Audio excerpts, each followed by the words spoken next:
بسم اللہ الرحمن الرحیم اللہم صلی علی محمد وعلی آل محمد کما صلیت علی ابراہیم وعلی آل ابراہیم انک حمید مجید اللہم بارک علی محمد وعلی آل محمد کما بارکت علی ابراہیم وعلی آل ابراہیم انک حمید مجید۔ بسم اللہ الرحمن الرحیم۔ السلام علیکم ورحمۃ اللہ وبرکاتہ۔ اطاعت الہی کا ثمرہ کسی صابر و شاکر اور عیال دار شخص کی بیوی بڑی بدزبان اور ناشکری تھی، جس کی وجہ سے وہ صاحب ایمان سخت پریشان رہتا تھا۔ چنانچہ ایک مرتبہ جب 2-3 روز تک کچھ کھانے کو میسر نہ آیا تو اس عورت نے اپنے شوہر کو بہت کچھ سخت و سست کہا کہ بال بچے بھوک سے مر جاتے ہیں اور تو نکھٹو گھر میں بیٹھا رہتا ہے، کچھ تو شرم کر اور کما کر لا تاکہ بچوں کی مصیبت دور ہو۔ یہ سن کر شوہر کہنے لگا کہ خدا کی بندی، رات کے وقت شور و غل نہ مچا، میں صبح کو کچھ مزدوری کر لاؤں گا اور جو کچھ اجرت ملے گی تیرے سامنے لا کر رکھ دوں گا۔ چنانچہ جب وہ اللہ کا بندہ صبح کو مزدوری کرنے گیا تو کسی نے اس کی بات نہ پوچھی، باقی سب مزدور اپنے اپنے کام پر لگ گئے۔ جب اس بندہ خدا نے یہ حال دیکھا تو جنگل میں جا کر عشاء تک عبادت الہی میں مشغول رہا اور رات کو چپکے سے گھر میں جا پڑا کہ خالی ہاتھ دیکھ کر خدا جانے عورت کیا طوفان برپا کرے گی۔ صبح اٹھ کر پھر کہیں سے مزدوری کر لاؤں گا۔ رات کو جب عورت کی آنکھ کھلی تو کہنے لگی، میاں اب تک کہاں تھے اور کیا کما کر لائے؟ اس نے جواب دیا، میں نے جس کی مزدوری کی ہے وہ بڑا رحیم و کریم ہے، اس نے کل کو مزدوری دینے کا وعدہ کیا ہے۔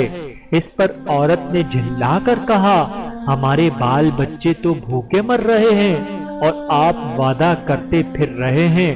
پھر صبح کو وہ شخص مزدوری کے لیے گیا، مگر خدا کی شان پھر بھی اس کو کسی نے نہ پوچھا اور وہ مجبور ہو کر اسی مقام پر جنگل میں عبادت الہی اور گریہ زاری میں عشاء تک مصروف رہا۔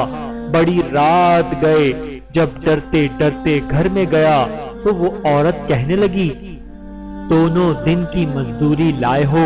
اس بیچارے نے گھبرا کر کہا، آقا نے کل 3 دن کی مزدوری دینے کا وعدہ کیا ہے۔ یہ سن کر عورت آگ بگولا ہو کر کہنے لگی، اپنا بھلا چاہتے ہو تو صبح 3 دن کی مزدوری لے آؤ، ورنہ منہ نہ دکھانا۔ صبح کو اس عورت نے ایک تھیلی اس مرد کے حوالے کر کے کہا، 3 دن کی مزدوری اس میں لے آنا اور خبردار خالی ہاتھ گھر میں نہ آنا۔ یہ سن کر اس بندہ خدا کی نظر عالم اسباب سے اٹھ کر مسبب حقیقی کی طرف جا پڑی اور اسی وقت سیدھا جنگل میں جا کر عبادت الہی میں مشغول ہو گیا۔ اور بہت رات گئے، عورت کے خوف سے اس تھیلی میں ریت بھر لایا کہ رات اس ہیلے سے گزر جائے گی اور عورت کے زلزلے کی آفت سے بچ جاؤں گا۔ مگر جس وقت گھر کے دروازے پر پہنچنے تو عورت کا ڈر اس قدر غالب ہوا کہ خدا جانے آج کیا آفت برپا کرے گی، اس لیے اس نے تھیلی ڈال کر واپسی کا ارادہ کر لیا۔ مگر اچانک گھر میں سے ایسی خوشبو آئی جس نے دل و دماغ کو معطر کر دیا اور وہ عورت خوش ہوتی ہوئی گھر سے نکل آئی۔ اس خدا کے بندے نے اس سے دریافت کیا، یہ کیا معاملہ ہے؟ کہنے لگی کہ اندر چل کر اس کی حقیقت سنو اور خدا کا شکر ادا کرو، یقیناً تم سچ کہتے تھے اور تمہارا مزدوری دینے والا بھی سچا ہے۔ واقعی یہ ہے کہ میں بچوں کے کھانے پینے کی فکر میں مدہوش بیٹھی تھی، اچانک کسی نے دروازے پر دستک دی۔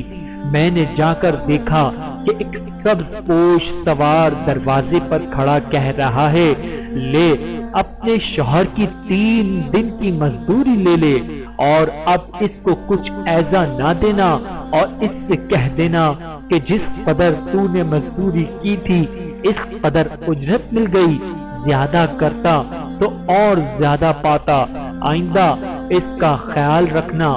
پس طباق اس نے دیا جس میں 50 درہم تھے، اور دم بدم اس کی خوشبو دل و دماغ کو معطر کر رہی ہے۔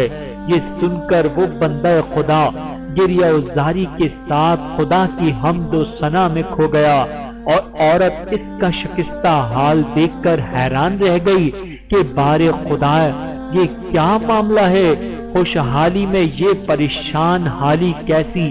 چنانچہ جب ہوش آیا تو اس نے بتایا کہ اے ناشکری عورت، حقیقت یہ ہے کہ 3 دن میں نے کسی کی مزدوری نہیں کی، بلکہ دن اور رات عبادت الہی میں مشغول رہا۔ رات کو آ کر تیرے خوف سے یہ ہیلا کر دیتا تھا کہ آقا نے کل مزدوری دینے کا کہا ہے، مگر میرے مالک حقیقی نے اپنے غلام کو سچا کر دکھایا اور تیری رات دن کی آفت سے مجھ کو نجات دے دی۔ اس پر جتنا بھی اس کا شکر ادا کروں کم ہے۔ دیکھ آج میں اس تھیلی میں تیرے در سے ریت بھر کر لایا ہوں، تو اس کو خالی کر لے اور ریت کو پھینک دے۔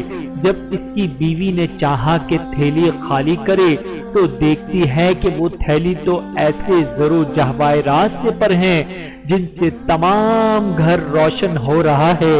یہ حال دیکھ کر اس مرد صالح نے اپنی تمام عمر خدا کی شکر گزاری میں گزار دی۔ بہوالا حکایت الصالحین۔ میرے محترم عزیزو، اس واقعے سے ہمیں سبق ملتا ہے کہ سبحان اللہ، جو بندہ اپنے خدا پر بھروسہ کر کے اس کی اطاعت اور فرما برداری میں مصروف رہتا ہے، اسی طرح اللہ تعالی غیب سے اس کی مدد کرتا ہے۔ اللہ تعالی ہم سب کو بھی اس واقعے سے سبق حاصل کر کے اس پر عمل کرنے کی توفیق عطا فرمائے۔ آمین یا رب العالمین۔